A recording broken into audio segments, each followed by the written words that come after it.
Mari berdoa sebelum kita membaca merenungkan firman Tuhan.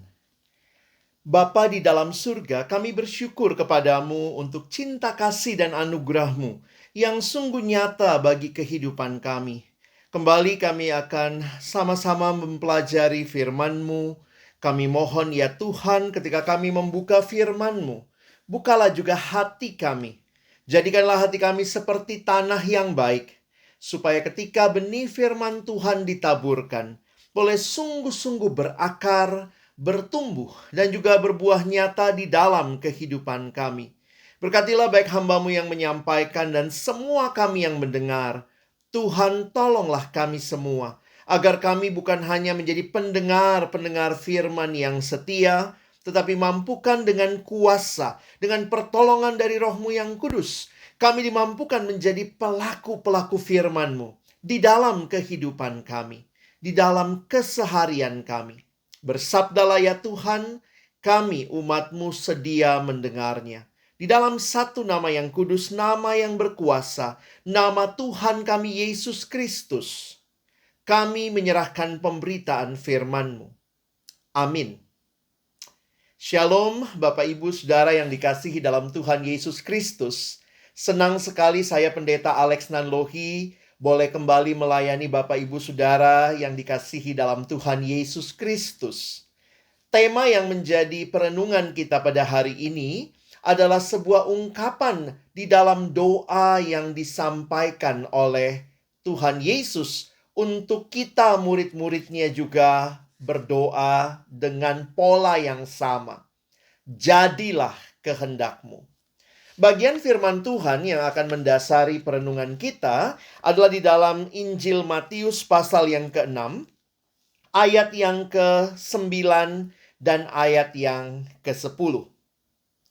Karena itu, berdoalah demikian. Bapa kami yang di sorga, dikuduskanlah nama-Mu. Datanglah kerajaan-Mu, jadilah kehendak-Mu di bumi seperti di sorga. Bapak Ibu Saudara yang dikasihi dalam Tuhan Yesus Kristus, bagian ini ada di dalam Alkitab kita sebagai bagian dari khotbah Yesus di bukit. Jika kita memperhatikan di dalam Matius pasal 5 sampai Matius pasal yang ke-7, Tuhan Yesus sedang memberikan pengajaran tentang apa artinya menjadi murid Allah di dalam dunia ini. Sebuah realita yang menarik yang diperhadapkan kepada setiap orang yang mengaku sebagai orang-orang yang percaya kepada Allah. Mereka diminta untuk punya sebuah kehidupan yang mencirikan apa artinya menjadi murid yang mengikuti Allah. Di dalam hal berdoa, disinilah Yesus menegaskan, jika kamu berdoa, berdoalah demikian. Kita mungkin sering mengulang doa Bapa kami di dalam kebiasaan dan ritual kita di dalam ibadah-ibadah yang kita lakukan. Tetapi mari kita berhenti sejenak, boleh melihat apa sebenarnya yang sedang kita doakan, apa sih yang sedang kita minta. Dan ini menarik untuk kita perhatikan kalimat yang menjadi tema kita, jadilah kehendak-Mu. Bapak Ibu Saudara yang dikasihi Tuhan, sebagai murid-murid Allah, orang-orang yang benar-benar mengikuti Allah dan perintahnya, maka seharusnya kita juga menjadikan Allah sebagai pusat dalam kehidupan kita. Di dalam hal berdoa, sebelum Tuhan Yesus mengajarkan apa yang menjadi permintaan atau permohonan, maka bagian pertama, Yesus mengingatkan setiap muridnya, jika kamu berdoa, karena itu berdoalah demikian. Doa seperti apa yang disampaikan di dalam Matius pasal 6 ayat 9 dan 10? Sebuah pernyataan permohonan yang berpusat kepada Allah dan kehendaknya. Perhatikan, dikuduskanlah nama-Mu, datanglah kerajaan-Mu, dan jadilah kehendak-Mu. sebuah permohonan karena ini adalah doa supaya Allah, namanya, kerajaannya, kehendaknya boleh terjadi di bumi seperti di sorga. Karena Allah adalah Raja yang tentunya namanya, kerajaannya, dan kehendaknya begitu nyata di dalam sorga, maka doa kita juga memohon di bumi juga, Tuhan, nyatakan namamu, kerajaanmu, dan kehendakmu. Bapak Ibu Saudara yang dikasihi Tuhan, ini adalah bukan sekadar pengantar, bukan sekadar basa-basi waktu berdoa, seolah-olah memuji-muji Allah karena mau meminta sesuatu. Tetapi ini merupakan sebuah permohonan kepada Allah supaya Engkau ya Tuhan hadir dan nyata di dalam kehidupan umat-Mu. Setiap kita yang berdoa seperti ini, yang berani menyatakan dikuduskanlah namamu ya Tuhan, datanglah kerajaanmu, dan memohon jadilah kehendakmu. Itu berarti kita pun menyediakan diri kita untuk menjadi orang-orang yang hidup selaras dengan apa yang kita doakan. Apakah hidup kita benar-benar menguduskan nama Tuhan? Nama di dalam perjanjian lama, di dalam dunia Alkitab, menyatakan karakter pribadi seseorang. Nama Allah menyatakan diri pribadi karakter Allah. Dan bukan hanya itu, kita berdoa datanglah kerajaanmu. Ini menyatakan bahwa Tuhan, biarlah Engkau yang memerintah di dalam kehidupan kami. Dan bukan kehendak kami yang jadi, tetapi jadilah kehendakmu. Bukan hanya di sorga, tetapi juga di bumi. Bapak Ibu Saudara yang dikasihi Tuhan, jika kita meminta seperti ini, kita menyadari apa yang kita minta, dan kita pun hidup selaras dengan permohonan kita, supaya Allah, namanya, kerajaannya, dan bahkan kehendaknya nyata bagi kita, maka kiranya ini juga menjadi dasar yang teguh bagi kita untuk melanjutkan langkah-langkah hidup kita. Tidak heran sesudah inilah Tuhan Yesus melanjutkan. Setelah memohon kepada Allah, maka perhatikan, selanjutnya berikanlah kami makanan kami. Berikanlah kami makanan kami yang secukupnya. Ampunilah kami akan kesalahan kami, dan janganlah membawa kami ke dalam pencobaan. 3 permohonan yang berpusat kepada Allah dan kedaulatannya. Dan kemudian dilanjutkan dengan 3 permohonan di dalam kehidupan kita sebagai umat Allah. Bapak, Ibu, Saudara yang dikasihi Tuhan, memahami konsep ini seharusnya membuat kita menyadari bahwa tema ini bukan cuma sekadar sebuah permohonan, jadilah kehendakmu, tetapi benar-benar sebuah penyerahan diri kepada Allah yang kita percaya apa yang menjadi kehendaknya itu yang terbaik bagi hidup kita. Mari Bapak Ibu Saudara kita melihat satu bagian firman Tuhan. Apa yang dinyatakan tentang kehendak Allah? Kehendak Allah itu kehendak yang seperti apa? Karena kalau kita memohon jadilah kehendakmu, maka ada sebuah pernyataan kerinduan Tuhan, biarlah kehendakmu itu jadi, dan tentunya kita pun siap mengikuti kehendak Allah. Di dalam Roma pasal yang ke-12, kalau Bapak Ibu Saudara memperhatikan di dalam ayat yang kedua, mari perhatikan kalimat firman Tuhan. Janganlah kamu menjadi serupa dengan dunia ini, tetapi berubahlah oleh pembaharuan budimu, sehingga kamu dapat membedakan manakah kehendak Allah. Perhatikan, apa yang baik, yang berkenan kepada Allah, dan yang sempurna. Kehendak Allah yang disampaikan di dalam bagian ini dikaitkan dengan 3 hal. Kehendak Allah adalah kehendak yang baik, yang berkenan kepada Allah, dan yang sempurna. Nah, kita tentunya perlu melihat apa saja yang menjadi kehendak Allah ini di dalam keseharian kita. Bagaimana kita memahami kehendaknya? Pendeta John Stott di dalam tafsirannya terhadap ayat ini mengatakan pembaharuan budi, pembaharuan pikiran yang terjadi sehingga kita bisa mengerti kehendak Allah.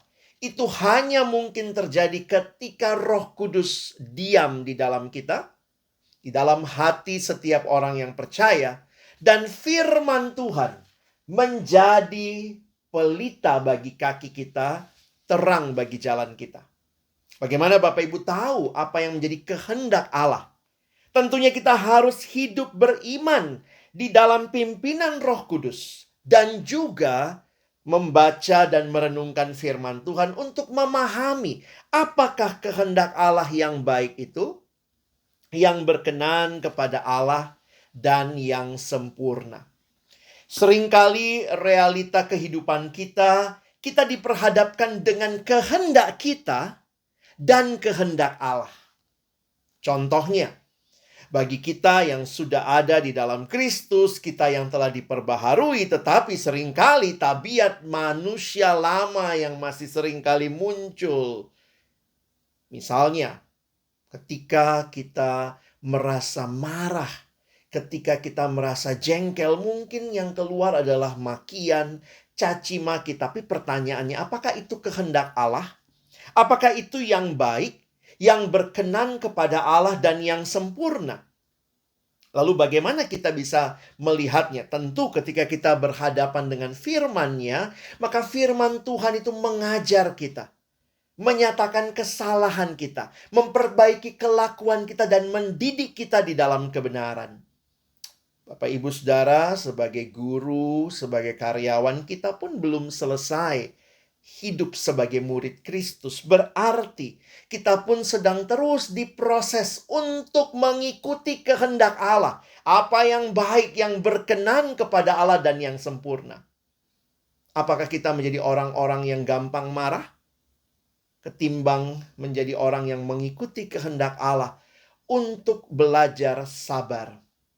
Saya seringkali menggunakan pemahaman tentang buah roh untuk mencoba mengevaluasi sejauh mana hidup saya, apakah sudah semakin serupa dengan kehendak Allah, ataukah saya sedang mengikuti kehendak sendiri.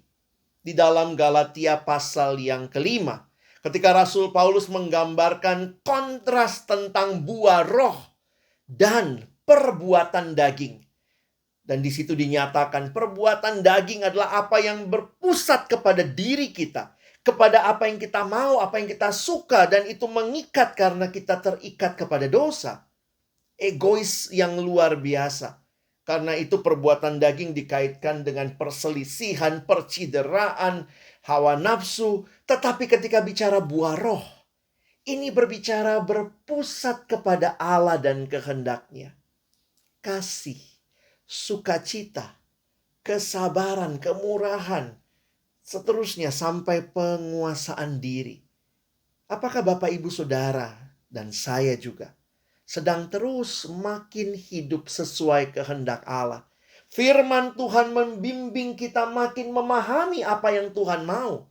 Sehingga hidup kita bukan mengikuti apa yang kita mau saja, tetapi apa yang benar-benar Tuhan kehendaki. Sehingga ketika kita berkata dalam doa kita, yang kita ulangi biasanya setiap minggu, Bapa kami yang di surga, dikuduskanlah namamu, datanglah kerajaan-Mu, jadilah kehendak-Mu. Maka kita pun menyiapkan diri. Bapa, aku mau hidup, bukan mengikuti kehendak-Ku, tetapi belajar mengikuti kehendak-Mu.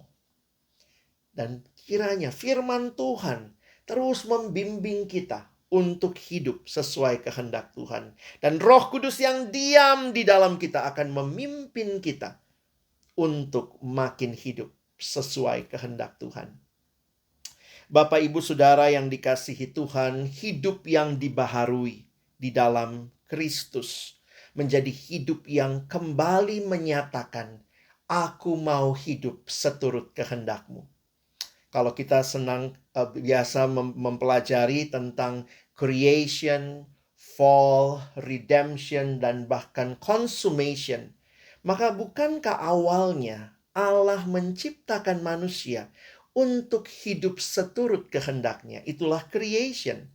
Tetapi di dalam dosa, manusia yang jatuh dalam dosa berpusat pada diri dan kehendaknya. Maka bukan jadilah kehendak-Mu, tapi jadilah kehendak-Ku.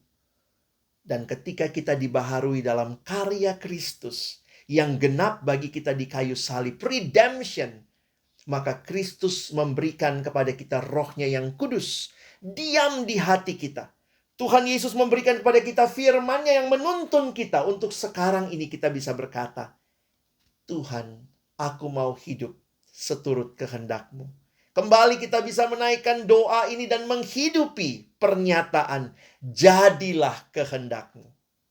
Dan kita berharap di dalam anugerah pimpinan pengharapan kepada Kristus, kita nanti akan dimuliakan dan akan taat penuh kepada Allah ketika Kristus datang kedua kali menggenapkan segalanya.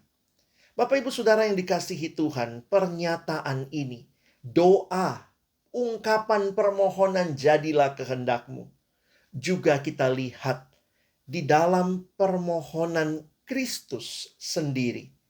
Ketika kita membaca di dalam Injil Lukas. Di masa-masa kita memperingati Jumat Agung dan merayakan kemenangan Kristus di dalam Paskah, maka ingatlah, renungkanlah kisah ini. Di Taman Getsemani, ketika Kristus berlutut dan berdoa. Lukas 22, ayat yang ke-41 dan 42. Kemudian Yesus menjauhkan diri dari mereka, kira-kira sepelempar batu jaraknya. Lalu ia berlutut dan berdoa katanya, perhatikan ayat 42. Ya Bapakku, jikalau Engkau mau, ambillah cawan ini daripadaku. Tetapi bukan kehendakku, melainkan kehendak-Mu lah yang terjadi. Dua catatan ketika Yesus mengajar muridnya, berdoalah, jadilah kehendak-Mu. Dan itu juga menjadi doa yang dia sampaikan kepada Bapa. Di tengah-tengah penderitaan yang begitu sulit, ada satu keinginan, Tuhan, jikalau mungkin cawan ini lalu daripadaku. Tetapi Kristus belajar taat. Ketaatan yang bukan kehendakku, tetapi kehendak-Mu. Dan ketaatannya menjadi keselamatan bagi kita. Kalimat ini bukan hanya kalimat mengakhiri doa. Banyak orang mengutip kalimat ini ya di akhir doa. Ya Tuhan Yesus, bukan kehendak kami, tapi kehendak-Mu yang terjadi. Tapi ini menjadi satu bentuk penyerahan diri. Bentuk kesediaan untuk mengikuti kehendak Tuhan seberapa sulit pun itu. Bahkan ketika nyawa tantangannya, taruhannya. Kristus berkata, bukanlah kehendakku, melainkan kehendak-Mu lah yang terjadi. Teladan ini membawa kita juga yang kembali merayakan Jumat Agung, merayakan Paskah untuk benar-benar berserah kepada Allah. Merindukan Tuhan, bukan kehendak kami yang terjadi, tetapi kehendak-Mu lah yang terjadi. Kiranya Bapak Ibu Saudara yang kembali membaca, merenungkan firman Tuhan hari ini, kita sama-sama dibawa kembali kepada Tuhan untuk meniru, mengikuti teladan Kristus yang taat penuh, menyerahkan kehendaknya kepada kehendak Bapa, mengikuti kehendak Bapa, bahkan ketika nyawa adalah taruhannya. Banyak kali kita diperhadapkan dengan tantangan yang tidak mudah untuk mengatakan, Tuhan, inginnya kehendakku saja yang terjadi. Ketika mengikuti kehendak-Mu, mungkin kita harus bayar harga. Memberi waktu lebih, mungkin memberikan tenaga, tapi kita belum sampai memberikan nyawa seperti Kristus. Tapi karena itulah, kiranya ketaatan Kristus menginspirasi perjalanan iman kita. Perjalanan Bapak Ibu Saudara mengabdi di dalam dunia pendidikan di bangsa ini. Untuk berkata, ya Tuhan, aku mau terus mengikuti panggilan-Mu. Aku mau terus mengikuti pimpinan-Mu. Aku mau terus mengikuti kehendak-Mu. Bukan kehendakku, tetapi kehendak-Mu lah yang terjadi. Kiranya firman Tuhan ini kembali menyegarkan kita semua untuk berjalan di dalam pimpinan Tuhan. Tuhan menolong kita, bukan cuma jadi pendengar yang setia, tetapi jadi pelaku-pelaku firman Tuhan. Sehingga melalui hidup kita, melalui hidup Bapak Ibu Saudara sekalian, kita pun menjadi inspirasi ketaatan bagi orang-orang yang kita didik. Anak-anak yang kita didik boleh melihat ada Bapak Ibu guru, ada karyawan-karyawan yang hidupnya menyatakan bukan kehendakku, tapi kehendak-Mu lah yang terjadi. Kiranya ini pun boleh dialami, disaksikan oleh orang-orang yang Bapak Ibu Saudara ajar, didik, supaya mereka juga menjadi generasi penerus yang akan terus berkata, Bagimu lah ya Tuhan hidupku, kehendak-Mu lah yang terjadi. Amin. Mari Bapak Ibu Saudara kita berdoa. Terima kasih banyak ya Tuhan untuk kebenaran firman-Mu, untuk teladan-Mu yang sungguh nyata. Dan karena itulah kami menaikkan segala pujian, hormat, syukur. Kiranya ibadah seperti ini bukan cuma rutinitas, tetapi di dalamnya kami kembali disapa oleh Tuhan, oleh firman-Mu yang kembali meneguhkan kami untuk melangkah di dalam hidup kami. Dan terus menyatakan, bukan kehendak kami, tetapi jadilah kehendak-Mu ya Tuhan. Terima kasih, tolong mampukan kami, karena tantangan tidak mudah di dalam pekerjaan kami, di dalam pendidikan yang sedang kami lakukan bersama, proses belajar mengajar. Kiranya kami pun belajar tunduk dan taat kepada kehendak Allah. Karena itulah kami mohon Tuhan, teruslah berikan kekuatan itu bagi kami. Roh-Mu yang kudus menuntun kami, firman-Mu menerangi jalan kami, dan kerinduan kami. Kami pun boleh menjadi inspirasi bagi anak-anak yang kami didik, supaya mereka pun bisa berkata kepada Allah, bukan kehendakku, tetapi aku mau hidup seturut kehendak-Mu. Terima kasih Tuhan. Sekali lagi tolong kami. Bukan cuma jadi pendengar firman yang setia, tapi mampukan dengan kuasa pertolongan Roh-Mu yang kudus. Kami dimampukan menjadi pelaku-pelaku firman-Mu di dalam hidup dan keseharian kami. Di dalam nama Tuhan Yesus Kristus yang mengasihi kami sudah berdoa dan bersyukur. Amin.